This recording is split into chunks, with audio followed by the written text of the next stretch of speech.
Good evening, and welcome to this week's edition of Gaelic Weekly Live. Tonight we're joined by Donal McAnallen, the author of The Pursuit of Perfection, a book about his brother and former Tyrone All-Star, Cormac McAnallen. We'll be looking back at Mayo versus Dublin yesterday, and of course we'll be getting a bit of Jib's news. Donal, welcome to the sofa. Thank you. Good to have you. We'll get on to the book now shortly, and you're going to stick around and talk about yesterday's final. Hopefully you can breathe a bit of fresh air into the opinion compared to the boys. We've also got Team of the Year, so you can help us pick that apart as well. Barry, Marty, Jib, how are you? Not too bad, alright. Good. Just on the Team of the Year, remember, Marty had a massive influence on us. Marty did have a massive influence. I think this Team of the Year will cause a bit of Marty's ignorance prevailed amongst the viewers.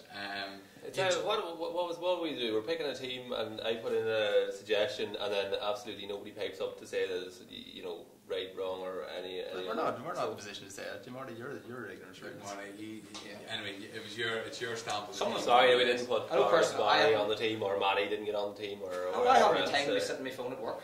That's why we done it over lunchtime. Jim, any news for us this week? You had some fantastic news last week, breaking news in relation I'm going to keep the news to the end, but okay. the minute I'm going to release the social media question, and that is this Dublin team the greatest of all time?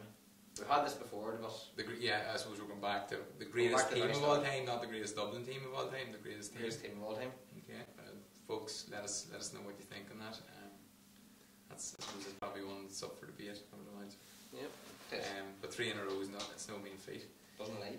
It doesn't. Alright, Donal, The Pursuit of Perfection, The Life, Death and Legacy of Cormac McAnallen, your late brother. It's been described as a book that transcends Gaelic games. It's about brotherhood, I suppose, a perfectionist family and sport. You felt now was the time to write the book. Any reason why? Well, I didn't say it at the start and say I must take a dozen or 13 years. It's just the way life pans out, First while after, the dust didn't settle for maybe 2-3 years. If you could say it ever did, our lives were changed utterly. That's the way things go. I had the idea back then, and even at wacky ideas like I might read in Irish or something, but commercial realities prevail. But I wasn't, there were so many issues to be resolved. The number of things, the phone was hopping for the first couple of years, constantly stream of people visiting, medical issues. Can we name this after Cormac? Would you attend that? Never stopped. And I would have sent me like in a frenzy, worrying what's the next thing I have to worry about. My mind started troubleshooting. It made you almost me anyway, nervous, what do I have to deal with today? And you could never plan what you're doing. And so the time all that was done 2 or 3 years in, really, trying to get some sort of sense of normality back in. You're trying to just make your way in the world. And jumping straight into writing a book about that wasn't really the right thing to do. So I also didn't want to be jumping in and saying I'm going to make my name off the back of Cormac. Cormac was a modest fella, despite he would have done the media stuff when he was asked. Yeah. But I wasn't going to plunge right into that. And people often said to me along the way, well, you're going to write this book you talk about, 5 years is up, you have to do it for an anniversary, 10 years coming up, you have to do it for 10 years, as if to say it had to be linked to an anniversary. But I always sensed that if it was worth doing, it was worth doing in its own time and right. And but whenever we came to the 10th anniversary there was a Cormac Trust anniversary dinner in Armagh City Hotel, and place packed out again, and showed that the interest was still there, despite some people thinking maybe it would wane. So people still were interested. And in the process of gathering up photographs and film and all for that, I said, look, this is the time, when I hear people talking, recounting stories to me, see that interest and let's do it. So about late spring 2014, started drafting the first chapter. That was a very long process. It was about the 90-day. That was the first one I wrote. It wasn't actually 2015 that I got a contract and I started to actually, into the writing proper. And even then, it took me on and off over 2 years because I had to work away at other things. It's not like J.K. Rowling or something. You get a big advance fee or something. Life goes on, and family gets bigger, and you write when you can, which often is very rare time. So that's the long account of how it took 13 years, which seems like a long time to people, and it is a long time. But in reality, I don't know that it could have been written the way I wanted any earlier. You've obviously wrote another book in relation to higher education, sport. Was this tougher in, I suppose, the personal aspect and tragedy that took place? Was it a harder write, if you like? Well, yes, you're saying a lot of the stuff I've been writing over the last dozen or so years has been history stuff, which, although you might have the occasional sort of, is plenty of fun in research and things. I find I'm nerdish that way, like, but there can be a certain amount of satisfaction in researching and writing and all that there. It's drier. And this book, it was very emotive, getting the first things down, reading through diaries, reading, you know, the sheer innocence, the hopeful, the optimism, you know, going through things in his room, like, you know, some things, a lot of the stuff's still there, you know, what do you do with it? It's still there, it's still, you walk in there and you see all these, you know, everything from, you know, his jerseys and his shirts, suits and his shirts, and even, like, you know, all these wee ointments and balms in the drawers and all those things, and the list, the books on the shelves, and then even, like, you know, all these CDs of that, like, late 90s trance and so on, like, you know, it sort of speaks that that limitless possibility of youth, and you sort of get that every time you walk in there, through these inanimate objects. But, like, you know, it's you know, it was difficult to write a lot of that. It was very difficult to get the practicalities of getting people to talk to you. Everybody agreed to talk, but you didn't. It's not something you want to plunge right into. You know, you wanted. I sort of wrote what I could, and then when I reached the dead end, you know, then I did. Like, for example, I didn't have to speak to Mickey Hart at the very end, because Mickey Hart said so much and written so much over the years. There's actually the people in the other layers of the team and so on that I speak to, even down to physios and things, because you know, there's the whole medical issue. So that, but I mean, the other aspect of it, and it was, you know, the other aspect of it was, you know, it was very difficult to write practical level, like, because I was doing other work, and you come home and your children running around and them writing on the walls and driving me up it, and you know, very often practical, I was making 1 hour, an hour and a half a night, like, you know. But having said all of that, there was a certain amount of joy to go back through old school diaries and realising, like, you know, that's what that. You know, I see it now. That's the impact I had on him and he and me. Right. And, you know, competitiveness and, you know, just coming to terms with success and failure, all the pitfalls along the way. And there's that sort of realisation that you get with sort of, you reach a certain age now, you wouldn't have appreciated even a dozen years ago. And I also, one other thing I enjoyed about it was, you know, it was enabled me to write, like, with a bit more freedom. You're writing history or something like that there, it has to be more formulaic, it has to be, you know, more constructed. Like this, you could write whatever the heck you like here, as long as it's factual in some way, but, you know, but I enjoyed the creativity, and for me, that was a creative thing that I hadn't done since I used to write a bit, the odd things for magazine stuff, creative. I hadn't done it since. I enjoyed that a lot. You enjoyed it, yeah. You mentioned the diaries, and so I've heard you speak about the self-assessment and that Cormac did. Was that something you were aware of, or was that something that you found obviously in his room and things like that? Were you aware that he was pretty hard on himself as regards being a perfectionist? Isn't that right? I wasn't where he was doing it, and it was where he started. He started off marking himself out of 5, I think it was, in 1998. But you wouldn't. But it's hard to say, because he only awards himself 4 stars ever in about 3 or 4 games. So is he marking himself at 4 or 5? It's not perfectly clear. I was aware he was doing from January 2000 right through to the end of 2003. I was aware that he was marking himself out of 10 every game, no matter how high or low, offensively, defensively, use of head, use of body, use of legs. I was aware he was doing it. I caught a couple of glimpses of it when he was alive, but he never discussed it with me. Right. Like, this was, if you're going to get into sports psychology, and this is what this came from being under the sports psychologist John Kramer. He did a modular through of psychology in his first year at Queen's before going on to history, but he might have done the psychology if he got a chance, but John Kramer was the psychologist for the Queen's teams and the Tyrone teams under Art McCrory, so Cormac was getting that. And one of the things that John Kramer said, and he had been involved with the elite athlete teams, but international teams, and that would have been done with other teams before, but that hadn't really been done with Gaelic games very much, or very few had ever done this. But if you're doing this, the pure sports psychologist, it has to be done by yourself. You don't talk to anybody else about it, because, you know, if you allow somebody else's opinion of your performance to contaminate it, then you lose the raw honesty of it. Okay. But, you know, one of the things that I was able to do to write the book, how did we ever get to that point? How did we ever get to the point that I was writing it? So here's how it worked out, and it was a process of, and this meant going all through old drawers and boxes and everything.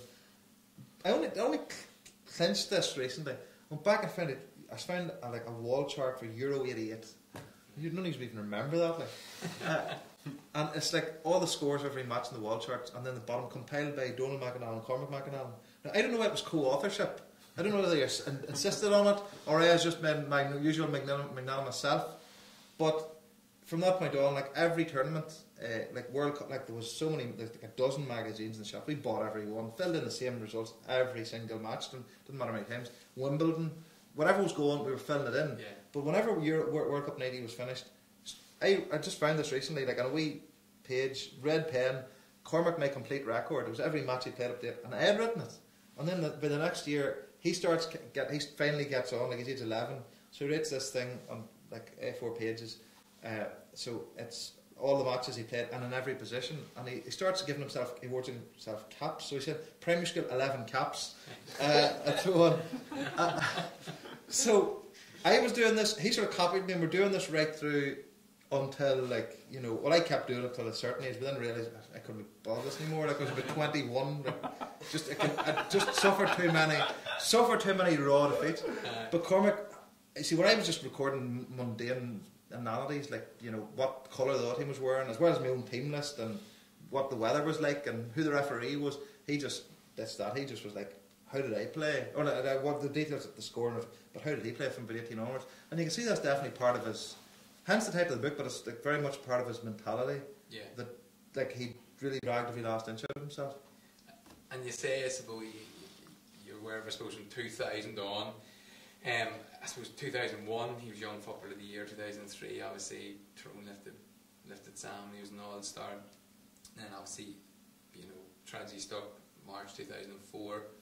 I suppose the night it happened, which is, you said you started the book off like that, and that's something.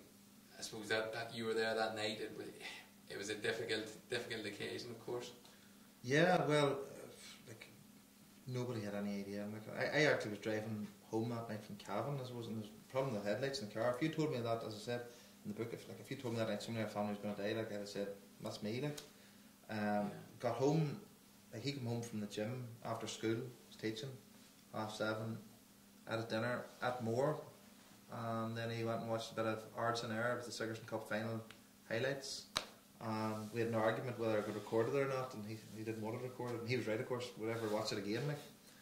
And then we were watching he was watching University Challenge, competing with my mother as you did every Monday night, right. And then 9 o'clock he came into the front room and we told him a couple of phone requests, like I think one of them was actually from somewhere in Clogher or somewhere, a request to speak at an event, and he had to write a letter to somebody else in the West. And I said, this is just becoming, when's this going to stop, like, it's becoming a bit much, like. And he did seem tired, like, but what do you read from that? Yeah. So then he was working on the computer for a couple of hours, went to bed, spoke to Ashton, his girlfriend, fiance, went to bed sometime around midnight, and I think I spoke to him once or twice during that period, but I was working very late in the night, like later than ever, really. And then I heard this noise upstairs. It was like a loud snore, continuous loud noise. And went out and I said, stop that up there. And then it wasn't stopping, so I ran up the stairs and realised it was coming from Cormac's room, flicked on the light, and there he was laying on his side. And the duvet was sort of half pulled, as if he tried to get out. And he was staring straight at the ceiling, and his eyes were open, and like blankly. And I shouted, "Cormac, wake up!" and shook his shoulders, and like still thought maybe he's had a fit or something. Like still think there's something salvageable. I couldn't. And like I was thinking, like a few minutes later, when I tried to try and make sense of this, I tried PJ Duke, John Joe Reilly, like Cavan. Couldn't think of anybody equivalent. It was still like who died. Like even they were known to have been sick before they died. Yeah. So it's completely alien territory. So, but I ran to the immediate time. Then I ran to my mother, asked her to help, and then everybody else got up, but weren't able to do anything. Rang 999. A local doctor got there before the ambulance. They tried. Then the ambulance came, put the defibrillator on, jolted away for about half an hour. Nothing worked. So about an hour after all that, he was declared dead. And that's the defining moment of our lives. Like whatever else happens. It really was, yeah. Obviously something that really has an effect on you. Just the way you said about went to the gym, came home from work, went to the gym, had his dinner, did the normal stuff that boys that most of us do. When I think back to, I remember, I think it was at college. college when it happened, and remember hearing it, just couldn't believe it. It's something that from that, I suppose, it is something we're a bit more familiar with now, and I suppose in a way that the Cormac Trust and that has helped prevent deaths and future illness from that. It's obviously you lose your brother, your son, it's very little consolation, but the Cormac Trust from that has prevented so much. Was that something you were keen to, you said about all these requests to do stuff, is that something in particular that you were very keen on? We didn't really have a big choice in the matter, believe it or not. There's in the circumstances we found ourselves, the options were like, we're going to just batten down the hatches and not, we're going to just not answer the phone, and we're not going to, but even then that would be difficult. But you see, what happened was, in the days and weeks after Cormac died, people started ringing us and saying something happened like that to my brother or my sister years ago, and it wasn't reported, or this is what the issues are. And there was such ignorance. Like, I'm not even sure I knew what a defibrillator was. Like, I mean, I'd seen E.T. and I'd seen times to write him a defibrillator, all that. But I could have said that's a defibrillator. In fact, invented by a Lisburn man, Dr. Frank Plantridge. But I mean, nobody even would have said that before. But Cormac ended up overnight becoming this figurehead for an issue, sort of without our having any choice in the matter. Because within 48 hours of death, it was being reported like it was a viral infection of the heart. Now, subsequently, autopsy not conclusive it was a viral infection, but ultimately his heart stopped in a way that nobody could have anticipated. So what happened was, all these families, a number of families started coming to us, and then other people started, were even asking our advice within a short period of time. But what happened was the Late Late Show, where we're running a special on this. Like, it was only 4 weeks after Cormac died. It was actually Cormac's month memory mass that night, and after that, my mother went down, and they had Professor William McAnallen from the London Heart Hospital on, and it was the occasion when the nation was educated about this issue, and they had people on like Kevin Madden, Antrim footballer, had a heart operation shortly before that. But this was the time, this was the tipping point moment in terms of when people really got what was going on here, and they began to understand from then on that that's what happened. You're one that died before that time. See, what happened before that was young lads, particularly young lads, young girls too, but it happens. Ratio's greater for men. Actually, strangely, it's black men in like Africa seems to be the highest ratio of this. But in any case, sometimes they died when they were in a swimming pool, or if they were driving, or when they were asleep. And even when they're asleep, somebody might have said like, "But who knows what they were doing, what they were taking," And this completely changed the landscape and how these things were regarded, and then they were reported more in the newspaper, and everyone linked it back to Cormac. Every single death after that. So we didn't this was all going on before the trust was formally established. Yeah. So the question is, did we even? Of course, we had a say in it, but there was a certain inevitability about it. Yeah. There was fundraisers being run for the issues, several of them before we ever had the trust up and running. We got the county board great assistance for them in doing that, and they led the way. And so the trust was sort of set up about February, formally, over the winter of 2004-05, and it did so much. There was a huge war chest from the first dinner in Armagh, and then straight away set about providing defibrillators, first of all in Tyrone and then neighbouring areas, and all over Ulster as far as possible, and raising awareness, campaigning for screening and so on. And thankfully, several lives have been saved. But famously, a trust defibrillator saved Kevin McCloy, August 2014. Another trust defibrillator saved Peter Boyle in Brookborough. Yeah, and there's been other cases we know about where it was either a trust defibrillator or another one that was as a result of his case. Now, I'm not going to claim all the credit for this, because since Cormac died, James Bond and Ethan Hunt and Jack Burns of Meet the Parents have all been saved by defibrillator. we can't claim the credit for that, but so there's an international dimension to it. Even you see the Mwamba case. So that that does show that there's an international. But you went from a position where hardly anyone in Ireland would have known where to get one if they knew what a defibrillator was, to now it's one of the highest per capita defibrillator provisions in the world, and that's largely due to Cormac and everything that followed from it. Yeah, well, the work that was on since has been fantastic. That's Cormac, I suppose. You talk now about giving. You talk about this Tyrone team, but giving them time with this young guys coming up. Cormac McAnallen was very much well, from what we seen, perfectionist, a leader from a young age. Like, I mean, in that short period where he was playing, obviously winning All Irelands, we seen so much good of him, didn't we?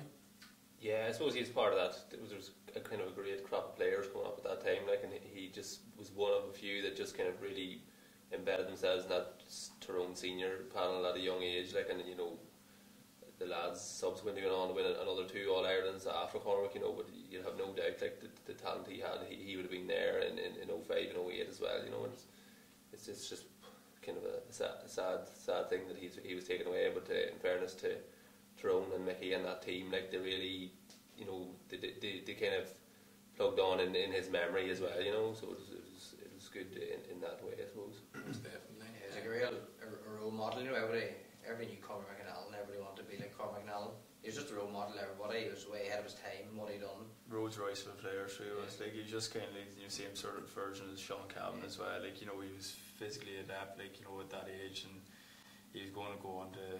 He did achieve great things in a short period of time. He did have with us, like, but he definitely would have been a player that would have went on even further again, I believe. Yeah, I suppose in relation to his playing days, about this switch famously from midfield to full back. What was your take on that? Could he have played anywhere? Well, one of the things we've documented in the book is that for the club, he sort of did. Yeah. He played in every position bar goalie for the club. There's many seasons where he'd have been jumping the lines match after match every line between full back and full forward at some stage, and that's the way. I mean, we had other good players, lots of other good players in our club, but we never really made it happen at senior level. But any time, like, for example, when we were going to play, like, people talk about playing full back against, for the latter part of 2003, and Mickey's credit for that, but he had played full back on quite a number of occasions, school, I played alongside him there, and at a club as well. Now, it wasn't his regular position for the club at all. It was for he was in the 96 Maynard Championship final in Tyrone. He was only 16 then. He was like man of the match in the county final. So he had made some good displays there. But he, and I'll give you another example. Like, for example, we were going up. There's one time I cover this. We were playing Strabane on a Saturday evening, and then the county board with the crazy decision we had to go and play Trillick away at 2:45 the next day. Like, that's no turnaround time at all for those journeys. Like, Trillick's the last place you want to go. Well, Trillick were going for the league title. They were second, I think, in the league. But, like, Cormac had been playing all the time in midfield area, or at least one of the half lanes. But he was purposely just put into Mark Damien Gormley for that match. And that was our whole policy that day. Was, well, okay, we're all knackered, but we're going to put Cormac and Damien Gormley, and hopefully that'll work. And it did work. But so it wasn't even there was an under 21 championship match for the club back in '99. We were so beleaguered. Like 5 guys had gone off to America. We were being regarded as the favourites. We were up playing Loughnacrory, tough place to go to. And Cormac said, "I won't play full back tonight because they have a good full forward." And so he even saw it himself. Like, he was the man for that emergency mission. Right. So this wasn't just something that had never happened before. He had actually got himself in the mindset where he had done. But to play it for the county and Croke Park is another matter altogether. But the funny thing is what you're saying there, lads. He didn't see himself right up. One of the things I've documented there through the 2003 season, he didn't see his positions for certain of the team. When Sean Cavan had come into the team, this completely changed the dynamic. Because you'll not remember this, but the minute detail that I or maybe other Tyrone people would, but you had Jared Cavan was like a man of the match in matches at midfield that year. You had Kevin Hughes in the mix, who ended up becoming man of the match in the Ireland final from midfield. And Sean Cavan not only had come into the team, he had started off corner forward, but when he came onto the team, he made this big statement in a TV interview after a McKenna Cup game or something, or a league game. He said, "I want to play." He played midfield, he scored 3 points. Now I want to play midfield in this team. And that was like this complete warning shot, to everybody else. He was becoming Tyrone midfield was going to become this wind funnel now. He was rushing through it all the time. And Cormac then was getting continually injured, and then he got a dodgy ACL suspension. And he's thinking, am I going to make this back in the team? And he actually had less faith that he was going to get back in the team than Mickey Hart had, because Mickey Hart would have said, as long as I'm over the team, Cormac will play. But that's not the way he saw it. And people will be surprised with that. He certainly did not approach it with swagger at all. he was always He on has edge, pressure on himself. absolutely edge. And then we got the full back and had that game against Dan Gordon, which in truth he wasn't really tested. The next was Stephen Maguire in the Ireland quarter final 2003. You know, he was really, like, he wasn't resting his laurels. Like, I remember him, like, the SAQ drills he was doing in the lawn, and he was watching Mick Lyons playing. How did Mick Lyons play full back for Meath in the late 80s and all that? He was, you know, he's really going into this, completely immersed himself in the culture of being a full back, and notes he wrote in his diary, and he can put them on his wall, like, my ball, 30 seconds, like, his thought processes and absolutely trying to assert himself, which nearly could have cost Tyrone the Ireland final when you think of the time him and Sean Cavanagh collided for that ball, and it ended up going to Stephen McDonald's hands. You know, so he went for that ball even though it was, but you know, but he completely immersed himself in that role then. Yeah, it's good, great sign of his attitude there when you're coming up against a team and the opposition best player is the full forward. He comes and says, "I want to play full back." Like that's the kind of man you want on your team, really and truly. Like, because there's times, especially if you're one of the better players, like the wee boys who would be very inclined to say, well, I'm going to stay away from him and I'm going to go to full forward because you know I'll do the thing up front. But like to come across and say their best players are full forward, I want to go full back. That'll be the way you want. It's good to hear the kind of psychology he was using as well. Like, you know, doing the whole notes and all back then. Just like in terms, you know, he was his own stat man, his own psychology.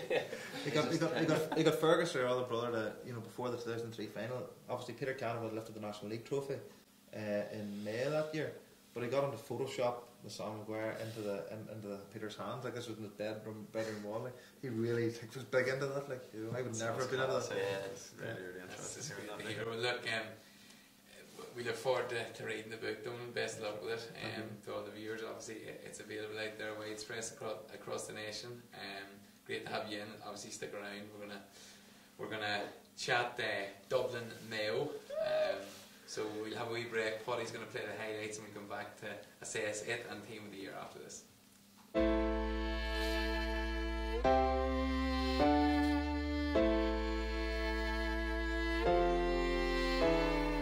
I've been looking for a way out. I can't find my way now. I just need you by my side. Lately I've been thinking, baby, we could get away and never look back, never look back, never look back, never look back, never look back, never look back.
Strikes it. It's curling. It's over the bar and Dublin lead. The referee puts the whistle to his lips. It's all over. Dublin have won the 3 in a row. And for Mayo, the hurt, the pain and the devastation sets in yet again.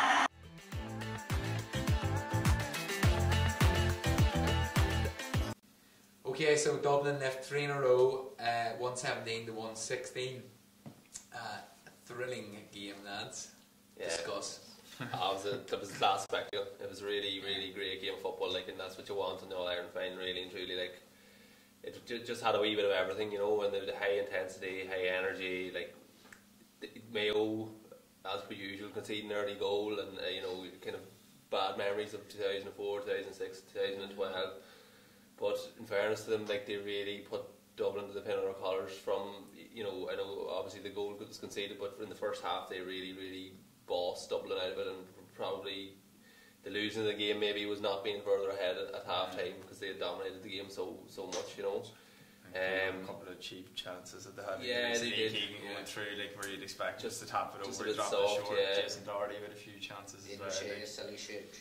Yeah, there's like, and you kind of come back to it, like, you always learn more from your defeats, like, and you think Mayo at this stage, but they've enough learned now, like, but it's just those, it's just like, I think if I read a stat right, I think Dublin's conversion or percentage for the conversion was like 68%. It's the highest it's ever been in a All-Ireland final. Like, Mayo's was 59, which is still very good as well. When we talk about this Mayo team in terms of the chance they create, like, but it's just like the win of the game for Dublin really was, bar obviously stupidity from Donal, with the red card, but it was a case of, like, the start of the second half, it took Jason Sherlock coming onto the pitch sprinting straight out to have a go to Cluxton and say no more long kickouts. Like, when you think, we say about, all the experience you can have in these finals and things like that there, like, Stephen Cluxton, the most experienced of them all, you could say, and yet he was still panicking under the pressure. He was still kicking them out long and losing. I think they lost 6 out of 14, and then it came Jason Sherlock on the run, and then I think they won 11 of their kickouts in the second half, which granted was because they went down to 14 men, so you couldn't do the same push-up as what they were doing, but you had to give Dublin complete and utter credit for the win again. Like, their resilience, their strength and depth, their power. It was always, we were always harping on about the subs that the Dubs bring on, like, and McManaman and Connolly both added a lot to Dublin in the second half, like, in different ways.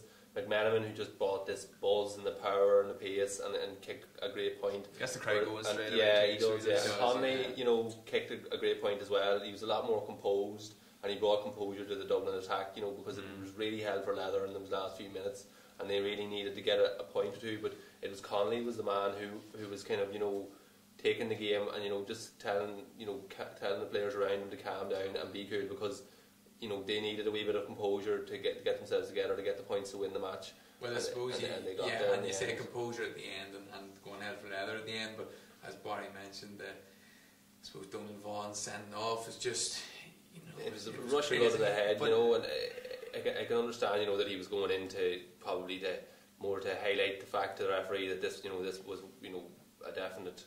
I have no doubt that he didn't go in to try to do a red card offence, because that would be crazy. If you lift your arms, I mean, it was probably more of a kind of, I'm going to charge him out of it here. I'm going to put one on him. I'll probably get booked.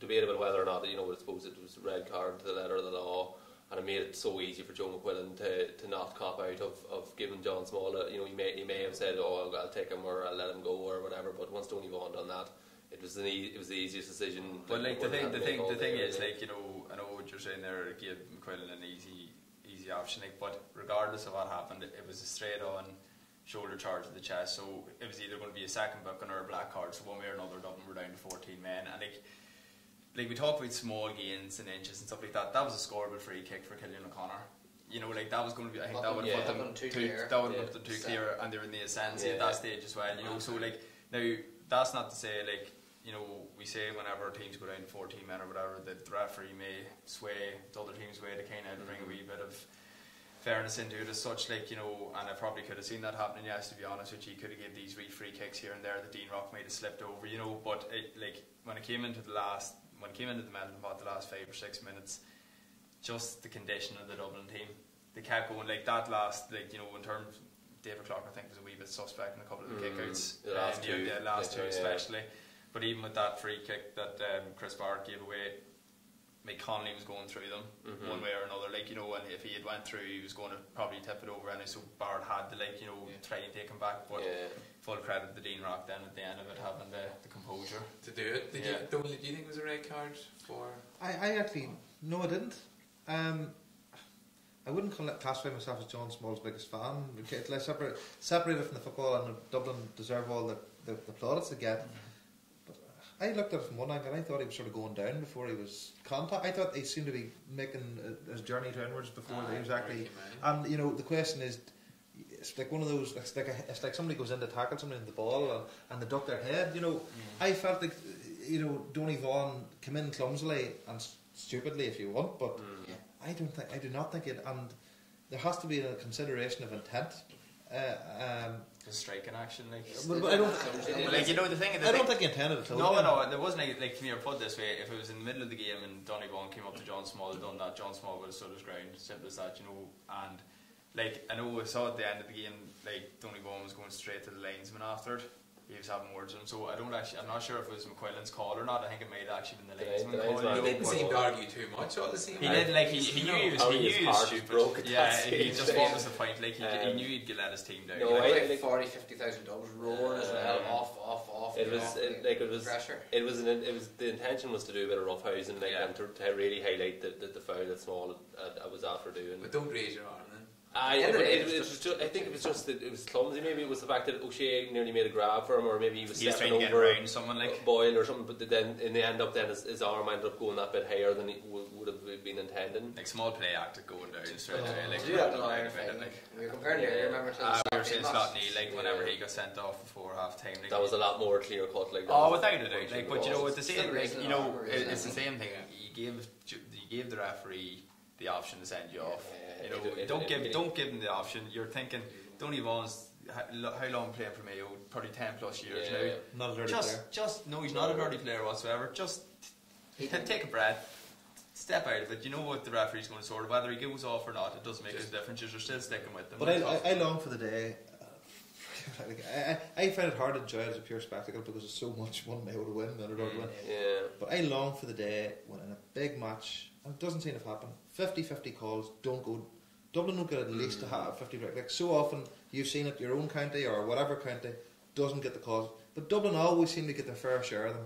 And I long for the day the referees just say, and this time I'm just going to err on the side of the other team, just in case. I'm not going to sell Donny Vaughan off because I'm not sure he did strike an action. I might actually give a penalty this time because, you know, it was a foul inside the square. It might increase, but I'm going to do it this time. Or, like, go back to that. The same thing happened last year's final. Dublin could have had 3 players black carded in the first half. In fact, the whole thing goes back to 1995 with Tyrone, but they keep going. But, you know, they always do seem to get those 50-50. And people say, you can say Donny Vaughan, you can say this here, but the overall sum thing is Dublin get those calls, and it does. This is where it matters. I had the discussion on Sunday game last night.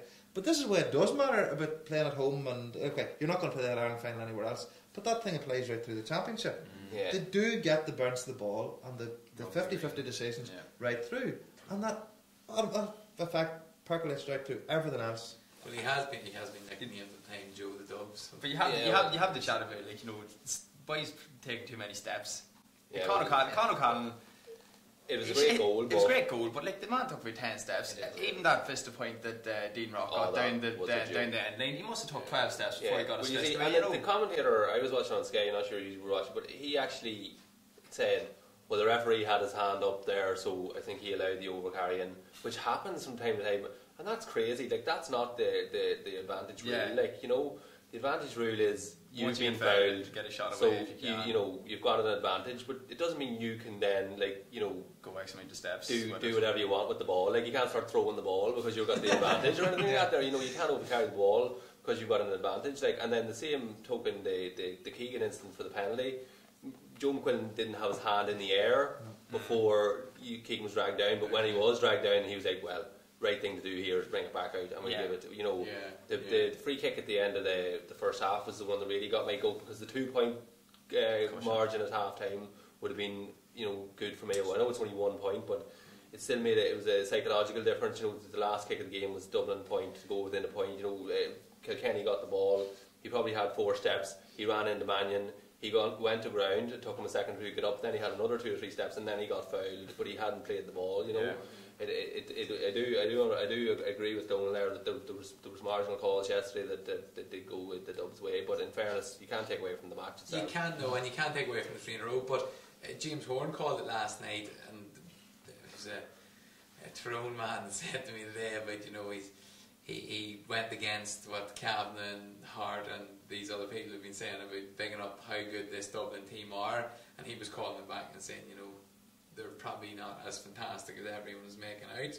I mean, that's coming from a man who's lost them plenty of times. Is that fair? Well, like, I suppose with the Mayo team, we kind of highlighted there over the last couple of weeks, they're the only team I feel conditioning wise can last with Dublin, you know, physically wise. Like you see there against Tyrone, you say for example, like, you know, Dublin were running through them, pace and power. Like, how many times did Chris Barr turn over the ball yesterday? He nearly let the boy get the ball. The boy tried, like, Mannion, a couple of times tried to take money, ripped the ball out of him. Like, you don't see that happening with teams against Dublin. Dublin are either free flowing going through them, or just kicking points from distance. And like, Mayo were seems physically the only team able to match them in terms of the intensity. Again, as you said, Mayo will always match, but whether they can get over the line or not.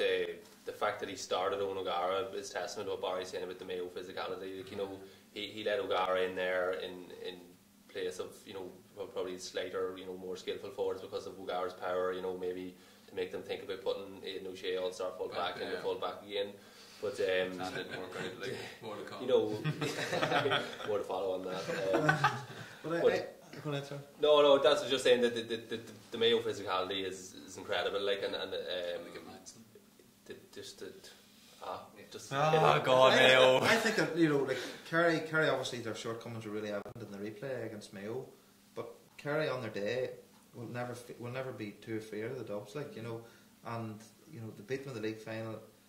Let's remember Mayo beat Kerry in a replay, and Kerry just always have that ability to pluck something out of it. So, you know, Dublin are not that far ahead of them either. No, unless we're talking about the Kerry team in the 80s and 70s, like, with exception of that period when, well, okay, there was a team every so often that beat them, whether it was Dublin then or Offaly later, or Cork and Munster. But when they were winning their All-Irelands, they were hammering teams out the gate. You know, okay, they didn't have as tough a journey as teams do now, but I still don't know that Dublin are that much better than all the other teams. Okay, they're far ahead of the vast majority, but Kerry and Mayo, they're not that far ahead of them. You could say that there's clear cut. No, like you said, there's no fear from them teams at all. Like, you know, there's no like they can definitely match them. But like, you know, again, as you said, like the thing that Dublin has is they do have that quality of strength and depth. Like, any player that they took on or off yesterday, you know, was either probably better than players like the likes of Paul Flynn. Come on, no, he didn't have the greatest games, like, but the man's the 3 or 4 All-Stars, like, you know, in his back pocket, and then the likes of Bernard Brogan, we've talked about it. Horrible and all as he is to stomach, Jim Gavin has to take some credit for the way he has integrated more players year on year. You know, since he's taken over, you know, he's integrated.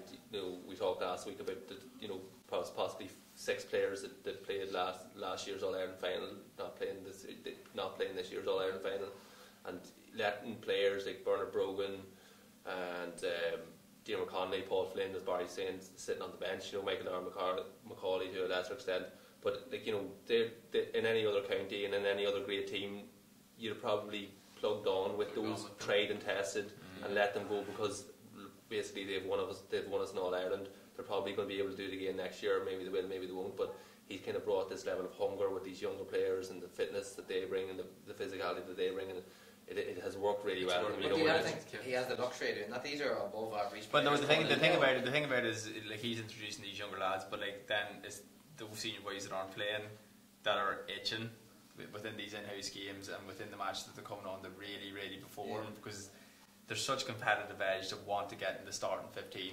Like, you know, it's great and all these boys coming on and making a difference with maybe 20 minutes to go or whatever, but all these boys want to get 1 to 15 jerseys on them, like, and you know, that just drives everything on every single year. And then if you get, as you said, Marty, any boys from, you know, club scene under 21s coming on, playing well in the league, and then looking to get in the championship, like, you know, it just keeps on. It gives them a chance, which is refreshing, because in many a club and county team, you see it, as you said, it's a tried and tested. So it's kept fresh. Just much on social media. We do indeed. We'll start off a couple of comments on the match here. Well, this is like a full roundup. So that's it for 2017. Another 8 months before it all begins again. Christmas comes and Santa brings forth those players who no one has heard of. Counties like Carlow, Sligo and Derry and Fermanagh can start to have a real belief. Can those counties shake things up, or are we still looking at the same old? Can coaches inspire? Can players believe? Could the unthinkable happen? Step by step, the story will unfold once again. Not only a nation, but a sporting world will look at the counties of Ireland to deliver the winners of the 2 greatest games in the world. Jeez, this is long. Soccer is a cure for insomnia. GAA is the spectators' concentration. One blink in the moment is missed. Looking forward to 2018. Good luck to all the players of all the counties, in particular the under the radar counties of Warwickshire, Lancashire and New York. And then I forgot. Jeez, thank God for that. Who wrote that masterpiece? The dreaded curse again. Blame the ref, blame the weather, blame the Dublin players. Too many excuses for Mayo. Love watching O'Callaghan. None of the Mayo defence were tuned in or fast enough to get near him. Super goal from the young lad in his first final. So disappointing. Those wides in the first half came back to haunt us. So unlucky that such a wonderful Mayo team should be around at the same time as the best, as our question, the best team Dublin have ever had. Congratulations to Dublin on 3 in a row. A fantastic achievement. It's hard to take, but we'll be back next year. Still really proud of our players. They give it everything. Very good. I still don't think Cormac McAnallen had that great of a game He yesterday. didn't. He had He the goal, didn't. like, so No, he did. he I got thought the goal, Cormac yeah. well done fierce. Like, there's a sucker punch obviously at the start and he came back from it, but I thought Cormac well done a fantastic Yeah, job he on did. him there O'Callaghan after. was Like, very quiet. he was. After that, he got very little ball, and thought the Mayo defenders in the first half in particular, In general, what Lee yeah. Keegan done was kind of debunk that Kieran Kilkenny myth. Mayo's matchups Really were made perfect. Yeah, Rochford done a Absolutely. fantastic job, yes. in Like, terms- Keegan took off for the goal and Yeah. couldn't get near him. His timing was You know, he's- perfect. That It was was, yeah, beautiful. the timing, Like, the it just move. Moran won it well, and as usual was out in front, and then just to pass it off with the Keegan timing was perfect, and it was a great goal in Beautiful. fairness, you know. Well, look. Speaking of performances, and we had months. We get back to the next year. We go on to the team of the year. So just to clear up, folks, we are discussing this. We discussed it over the last couple of weeks. We were main discussion today. I don't know what Marty was doing today, but he wasn't doing much. It was lunch. Working. I was on my lunch, He was on his lunch, sorry. and But, we were having a group discussion. I think We were having a group discussion, and look, Marty's had his main stamp in it, but no, in fairness, we've all discussed it. So at number 1, we have Stephen Cluxton. I think that was young Jim's call there. I think Yeah, that was, That's my Yeah, shout yeah. for Player of the Year as well.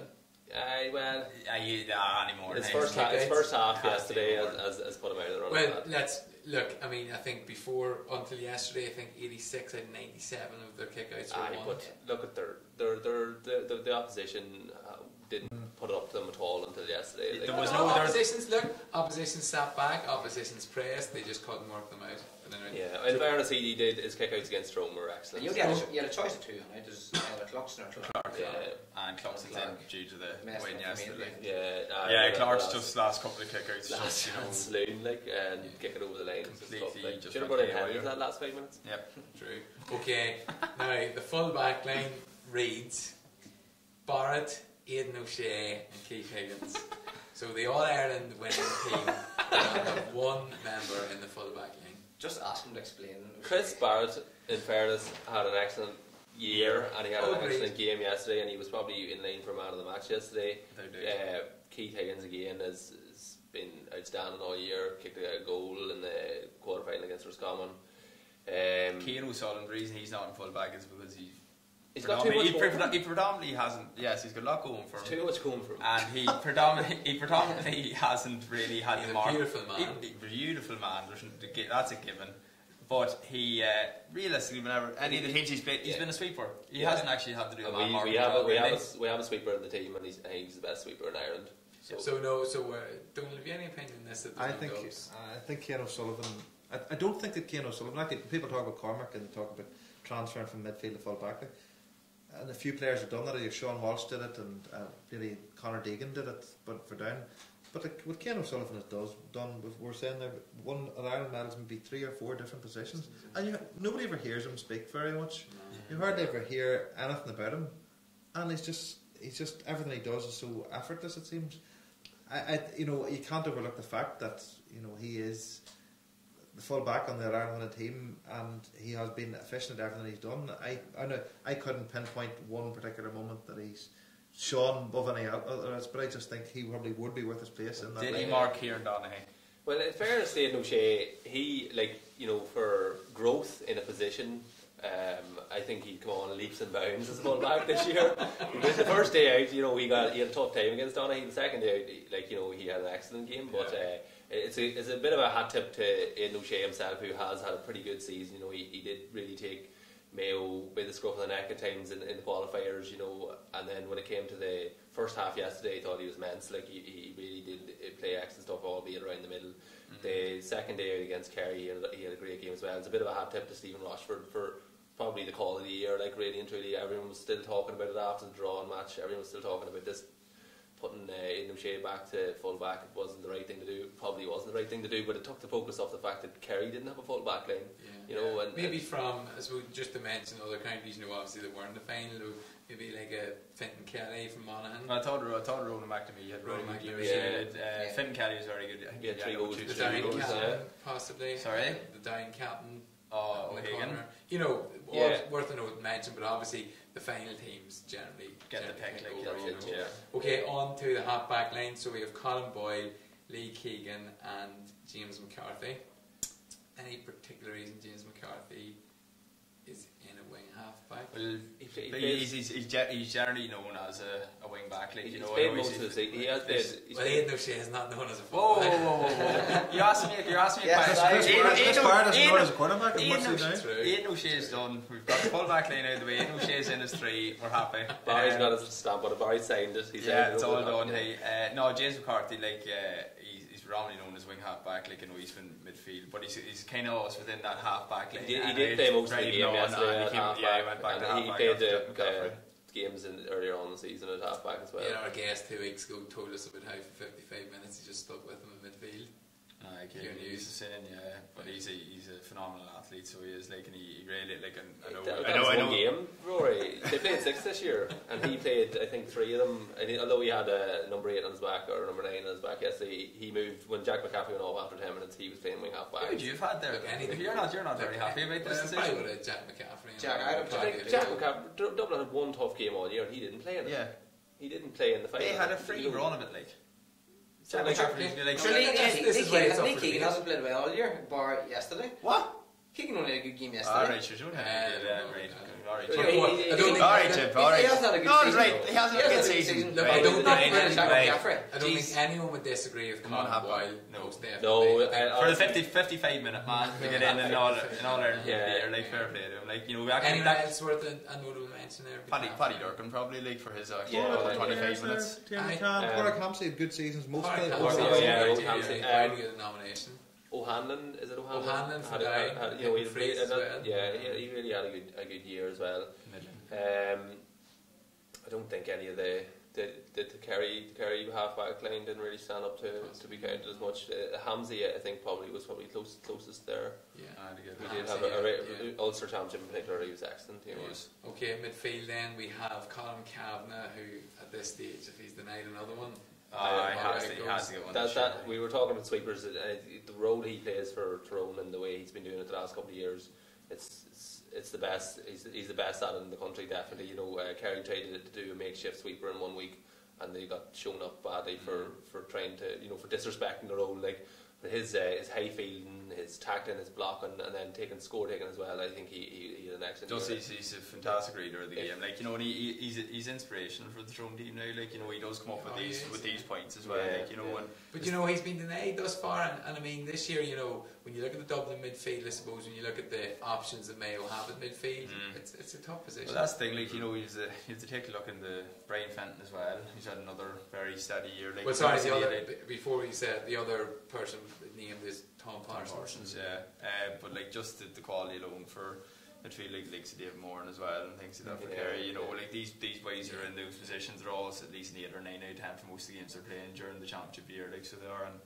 But like, you know, going with Tom Parsons as well, he's been a serious leader for this Mayo team. Like, you know, he's fantastic. The part in the first half, James McCarthy had about 10 metres on him, like, and he tracked him, like, you know, 30, 40 metres, great turnover, they got a score over, like, you know, that's inspirational stuff, like, and he's been so solid for them this year. Like. Just on Colin McAnallen, like, he never had a poor game all year, even against Dublin. He was still the Tyrone's best player. Like at a time, I suppose it was up for debate whether or not Tyrone were going to do it against Dublin. But you know, at that stage, early in the season, I was thinking this man's on for Player of the Year if Tyrone can beat this goal. You know, he was that good. Like he was head and shoulders above everyone else. He has been. So midfield is a bit more.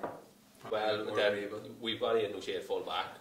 So like he's going to probably go back into the mix for anyone that's trying to pick a team that's it's not going to be nearly as good as this team. But we do believe that the All-Star choices are rather political too. So I mean, we'll see. Okay, then half forward line we have McLaughlin, Con O'Callaghan, and Paul Mannion.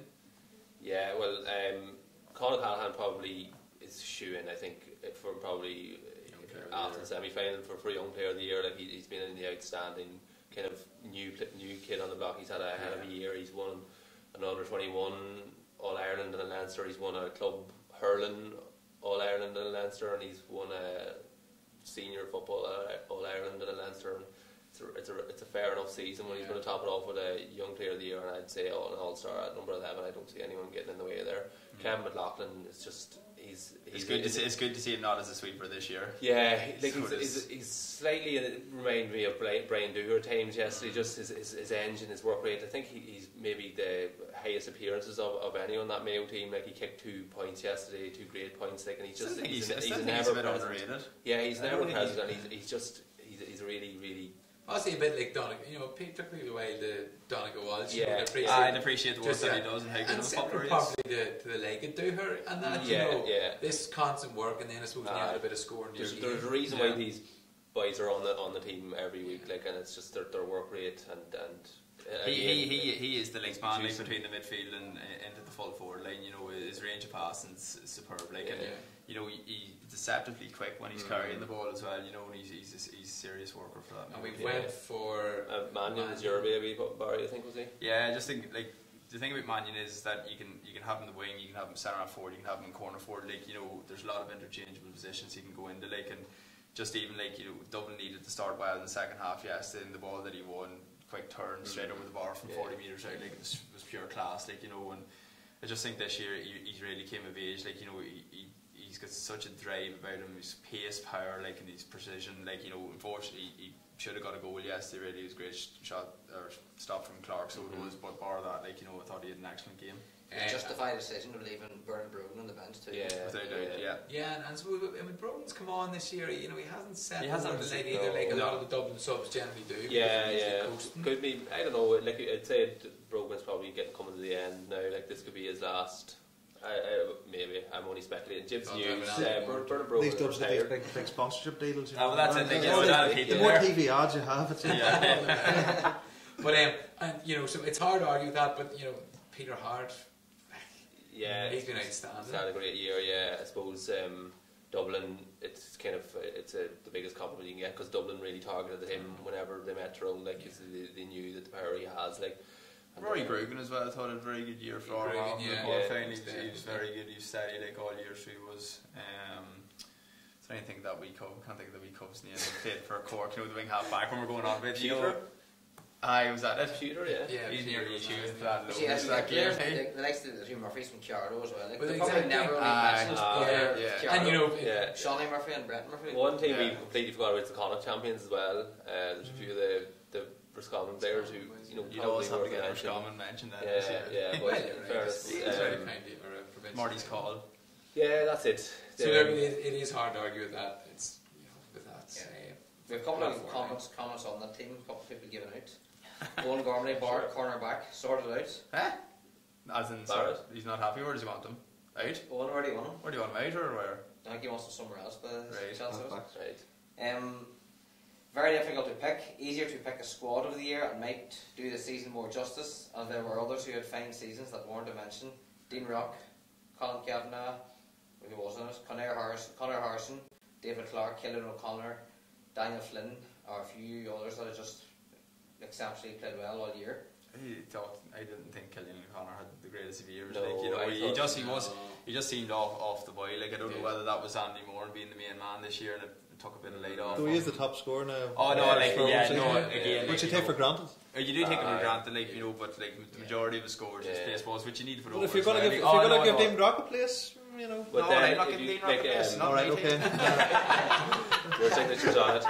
In fairness, I think Killian O'Connor has been a bit off the boil this year, but for such a young man, he's had so many games for them as well. So mentally tired. Maybe he's a bit tired. Maybe they should all take the year off. Mayo next year. The championship will be rubbish without them. We move on then. We wrap it up to full forward line is Paul Geaney of Kerry, Dean Rock, and Andy Moore. Andy. Andy, yeah. Well, Andy, I think is a no-brainer. It should be player of the year. Probably my player of the year as well. Like it just the least of life he's taken on. The goal, I suppose, against Roscommon, and then the performances against Kerry both days out, and then again in the first half yesterday, he was exceptional. Like for a man who kind of would have, considered kind of getting on, in years, maybe even a couple of years ago. He looks a wee bit older, and he's only 33 maybe, or 34, but it's just his pace and his timing of his run and his handling and his decision making. He's always an outlet, like, so it's it's unreal. Like, the likes of Fitzsimon's on, who's probably one of the quickest cornerbacks in inter-county level, like, and the likes of Moore still going out in front of him, and like Moore knows himself, like he's not going to go by them for pace once he has the ball, but it's like a jink one way and the other, but he's always fit to get a shot away regardless of what. He makes his own space. He does, It's just really hard to mark. Somebody got there, sometimes you can get them and you try and close them down, but he just seems to. He's very powerful as well, he's fit to push him off, but no, he's definitely a shoe. To keep that hunger, like that. Yesterday was the 6th defeat in the All-Ireland final. I know, it's he wasn't tied down in his position. He wasn't always starting. I mean, it was like 2 or 3 years ago. Not even last year. He wasn't always starting. So he wasn't. He didn't start against us in the qualifiers last year. Kane only came Evan Regan was starting. How many players would have packed it in? Because that was the that's it. Yeah, he's a young family as well. Like so, he's only starting a new venture with the gym and all that. So it's a complete credit to the man himself. Like, fantastic. Hopefully he's back. He will be. Like, if he gets Bernard Brogan can retire. He's 3 in a row and he's 4 All-Ireland medals. Paul Geaney then. I suppose Paul Geaney looked at an argument with Kerry that they're an easy ride, but we know it was quality. What's the thoughts behind that? I think he's proven again. He's one of the top forwards in Ireland. Like, and he didn't have a really bad game all year. He's shown well in both games against Mayo. He scored heavily. He kicked 7 points maybe in the second. I think he's main marksman for Kerry now. Like James O'Donoghue has been a so-called main man. Will he get a testimonial? Could do. Big payday. Huge. But yeah, so look, Paul Geaney, and then Dean Rock. I mean, look, Dean Rock's the practice. I believe I read an article and interview somebody about the practice Dean Rock puts in relation to frees is unbelievable. I mean, he misses very, very little. He had the stones to step up and hit that free. The thing about him, like, was he a wee bit fragile yesterday, taking that last kick after he'd missed a few in the first. I know in the second half he'd really let it up. Like, I think he had 2 or 3 from play. Like, it was probably at home practicing. It was a 10 out of 10, but like this is to win the All-Ireland, and there's a man throwing a GPS tracker at you, and you've got 80,000. And within 5 yards of the end as well. Oh yeah, you missed it the National League final. Yeah. So it's probably thinking, the thing about it was in a good range for him. Like, it wasn't beyond 45. That would have been just a key, perfect position for it. Yeah, and but it suited his right foot as well. You go to the other end of the pitch and you see, well, it was closer in, but more of an angle. You look at Kenny O'Connor missing, kicking it off the post. Same last year, fine lines. Like, if the referee hadn't, if for any reason that free hadn't been awarded, or that, and Mayo had been a draw, or even Mayo had won, the people would be looking back on the 2 frees that he missed earlier on. So the thing is, like, if Kenny O'Connor hadn't got that free, like, and he just let it play away, like, he mightn't have awarded that free near the end, because he gave that one, which was quite soft. I know I wouldn't say the Chris Barrett one was soft to an extent, but at that stage in the game, as in how far the game had went, everyone probably wanted it to be a draw, really, but because he'd given that decision previously, he had to give that decision. I think that Dean Rock has, there's talk that maybe he's just there because of the frees and not there. He went off for a black card. Conor Callahan's well able to take frees as well, but he scored a couple of goals this year in the quarter-final against Monaghan. I think he got the first goal, and he kicked 4 points from play. Yes, so he fisted one. I used to think that with the frees, but I've really come to that chance was to put Dublin 1 ahead again towards the end of the game, and somebody who wasn't in the right frame of mind, or somebody who didn't have the composure that he had, might have tried to take on Clark again and maybe missed, but he fisted it over the bar. It's the right thing to do. He kicked 3 great points as well from play, and he kicked another 2 other frees as well as the one to win it. I think he's had a great season. You talk about people saying that he's just a free taker, but a free taker is part of a player like that. If you're going to be player of the year because you're the best free taker, maybe that he's the reason why Dublin are where they are, because he is so good at taking frees, and that's a big part of the game. He's really modest, quiet. He plays the game the right way. He's someone from Ballymun too. Let's throw one in there though. Like Cormac McAnallen, has any player, had such a key role in winning so many Ireland titles with there's no personal awards or anything out of it. Completely true. And I think that's the point one of the viewers made. Actually, yeah. Even after the game, McManaman spoke up too, and all he'd speak about was Dean Rock. He says, "I have unbelievable respect for the amount of practice he does. I don't think I would have wanted anyone else in that position with the game on the line and a minute to go." There you are. Yeah, McManaman is like he really changed the game for Dublin yesterday. And we've seen it before, like winning goals in All-Ireland finals, and he never comes on and doesn't make a big impact. That's it. The first thing he done yesterday, he went down the lane, cut inside, and kicked a great point. And even when he has started a few times this season, he delivers. Yeah, he's a ball. Like he's it's his work rate back though as well. Like his turnovers as well. Like and again, like it's been noted. Like Sean Cavan had mentioned as well. It's the work rate of the Dublin forward line. Like trying to get the ball transition from the defence into the attack. Like it's so hard. Like with the work rate that they put in, and again, as you said, their conditions phenomenal. Like. Okay, well look, that's the team wrapped up. We'll no doubt get a few more comments from the viewers through the week. Jade, what about the Dublin team and the social media question? Oh yeah, hard to compare with teams in the 70s and 80s as it was a different game, but I do believe those teams wouldn't be fit for the current Dublin side. Say yes, Dublin are the fastest and fittest and strongest team ever. I don't think there'd be a comparison at all now. Like if you took the teams in the 70s and 80s at their peak compared to the team now, like I just think the condition is way beyond what I would say that it's you have to look at it in its time, and the Kerry team of the 70s and 80s, they won an All-Ireland, then they won 4 in a row, then they lost, then they won 3 in a row. Like there's 5 or 6 Kerry men, Sheehy, Spillane, Moran, a couple of others that have 8 All-Ireland medals, and like they were up against good teams. Like there was a Cork team that came off the back of that after their 3 in a row and won 2 in a row in the 89-90, and there was a great Dublin team in the 70s, as you well know, with Pete McGrath's DVDs, that they were they were an excellent team as well, and but that Kerry team didn't just do a 3 in a row; they done a 3 in a row and a 4 in a row. And like if you're to say athletes too, like. and if you're to say that this Dublin team is the best team of all time, then are Mayo the second best team of all time? They played them in 3 All-Ireland finals, or 4 All-Ireland finals if you can include the draw, and Dublin have beaten them. They've drawn with them once and then beaten them by a point 3 times. So if they're the best ever, where are Mayo? Like, obviously they have. But they're that close, and as Donal alluded to earlier, Kerry aren't far away either to beat them in the league final this year, and it would have been interesting to see how they had gone on. Obviously they got bossed by Mayo eventually, but I still don't think, I think we had the argument earlier on in the year, and I think that this Dublin team are now out on their own in second place. Like they've overtaken, say, down in the 90s or down in the 60s, not that I know much about that team, but or they've overtaken the Kerry and Tyrone of the Noughties, by doing this 3 in a row. They've cemented themselves as definitely the second best team. Even Wexford have done a 4 in a row game, so that's it. Yeah, so like there is. It's a case now of trying to find how you get the chase and pack up with those 3, with the likes of Kerry, Mayo, and Dublin. Like how do you? Well, the money thing we talked about before. You and McKenna had an interesting thing on Twitter yesterday that in the last 5 years, if you were to take the money that Dublin have been given by Croke Park in the last 5 years, by the amount that Mayo get each year, it would take 116 years for Mayo to get that amount of money.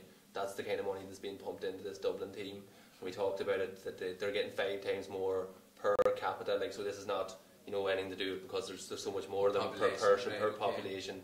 They're getting 5 times more than the next team. That there is.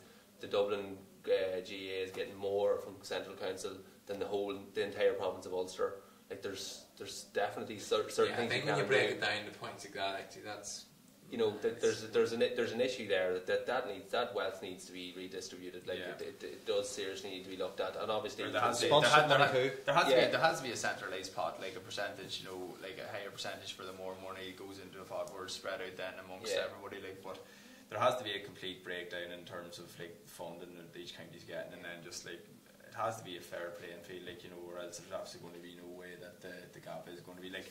Even now, like it's going to be interesting next year to see how the Super 8s go. I don't think that's going to make any difference. I just think it's going to make the strong stronger, to be perfectly honest. Some of the counter arguments that have been used is, well, Dublin had their doldrums over the decades too.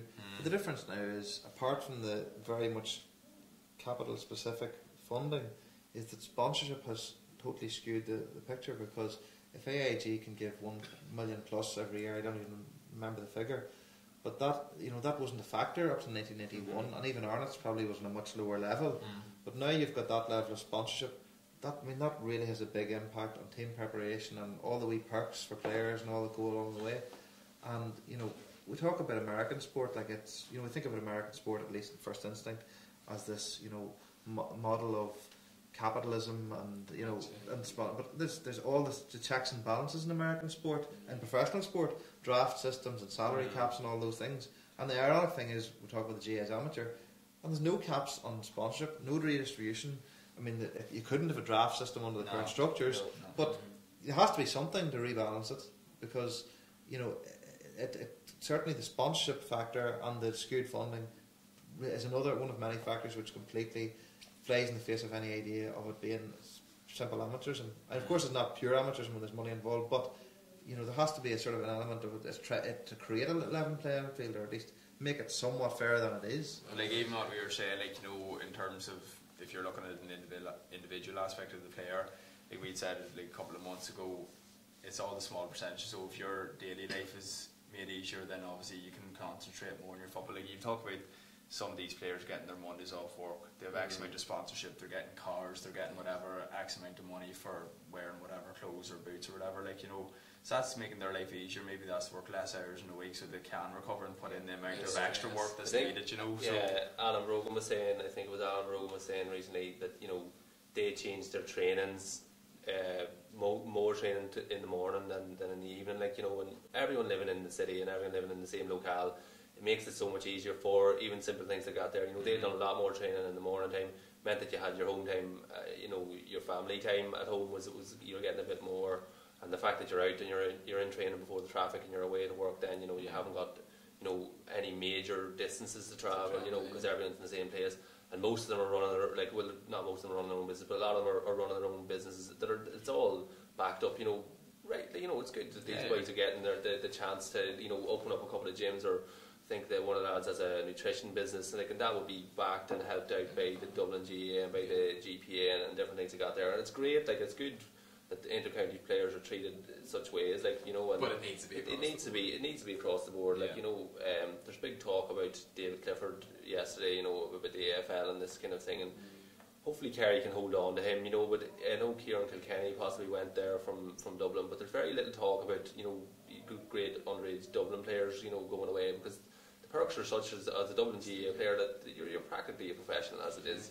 So why would you go to Australia to play professionally when if you're good enough you play at home? You look at Donal's club, man. Will he come back to the English? Well, 4-year contract would suggest it'll be a while anyway. A lot of faith in him. That's a lot of beating you get in Australian football over that period of time. But he could come back an even better player. But there's a lot of imponderables in that.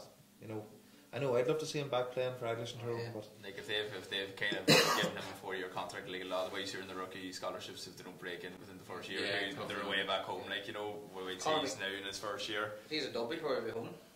It's great to see, but look, he might be back after 4 years. We'll see. All right, so look, we're going to finish up. Couple of comments here. Go on ahead there, Jim. Well, we've won on the match anyway. Tough on Mayo in a fantastic game of football. A few crucial wides done them in. Fair result would have been a draw. Thought Connolly was crucial in the second half. Didn't put a foot wrong. Pure composure and a frenzy around him. Should have started. You'd have to feel for Stephen Rossford and the players. They gave everything, and Aidan O'Shea had a great game. Master footballer. Then we have a few comments here for Donal. This is from Kieran O'Doherty. Hi Donal, can I just say that your late brother Cormac was a true sporting icon within GAA, and I had the pleasure to listen to many of his speeches during youth presentations at summer camps, and as captain of Tyrone, they would have most definitely had achieved more than 3 All-Irelands, no doubt about it. We have another message from Jesus, how's me Irish? Seamus Rafferty. Seamus Rafferty. Amazing and powerful read. So much success that everyone's seen for Tyrone, unfortunately surrounded by so much sadness and grief. perfectly revisited by Donal himself and Cormac in his diary entries. Nice way to finish. Donal, look, thank you for We've another, we have a shout out as well from James McCauley watching us live from New York City. How you doing, James? Right, James. Good to meet you. And we don't break news. No, the breaking news. Give it to yourself. Look, Donal, thanks for coming in. Best of luck with the book. Look forward to the read on it. And best of luck with everything. Lads, I think we're back next week to have another discussion. Basically, I suppose, Dublin have won 3 in a row, but it's not fair. It's so not fair. It's what's coming tonight and what's coming this season. All right, Manny? Yeah, that's right. Good luck to the Fermanagh ladies. Yeah, good luck for ladies and Tyrone ladies. Yeah, and the junior and intermediate. Tyrone ladies who are playing on Sunday at the same time as the Tyrone Championship, which is a bit of a disgrace. I heard about that. Rough now, that's the fixtures in Tyrone at the minute are just absolutely. Yeah, there's something to say about that. Bit of balls up this year. That is. But congratulations to Dublin, 3 in a row. Well done. Okay, that's it for tonight, folks. We'll be back next week at 7:30. As always, tune into YouTube, Facebook, and Twitter during the week to see what's going on with GWL. Good night.